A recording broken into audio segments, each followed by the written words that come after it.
പൊടി പറ്റിയിട്ടുണ്ട്, അത്രയും ക്ഷീണിതനാണ്. യാത്രയുടെ എല്ലാ ഒരു മുഷിപ്പും അവൻ്റെ ആ രൂപത്തിൽ കാണാൻ കഴിയുന്നുണ്ട്. അവൻ രണ്ട് കൈയും അള്ളാഹുലേക്ക് ഉയർത്തി യാ റബ്ബി യാ റബ്ബി എന്ന് വിളിച്ച് ദുആ ചെയ്യാൻ. അള്ളാഹുവിൻ്റെ ഏറ്റവും വലിയ മഹത്തായ ഒരു ഇസ്മാണ് റബ്ബ് എന്നുള്ളത്. ആ റബ്ബ് എന്ന ഇസ്മ വെച്ച് അള്ളാഹുവിനോട് ദുആ ചെയ്യാൻ റസൂൽ സല്ലല്ലാഹു അലൈഹി വസല്ലം പറഞ്ഞു, വമൽബസുഹു ഹറാം വമശ്റബുഹു ഹറാം വമത്അമുഹു ഹറാം.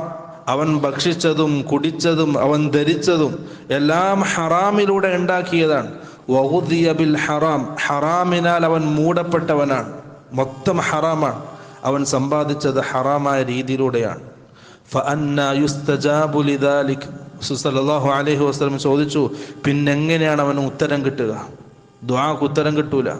നമ്മുടെ സമ്പത്ത് ശുദ്ധീകരിക്കണം. ഹറാമിലായ സമ്പത്ത് ഒരു രൂപ നമ്മുടെ സമ്പത്തിലുണ്ടെങ്കിൽ അത് തിന്നിട്ടാണ് നമ്മുടെ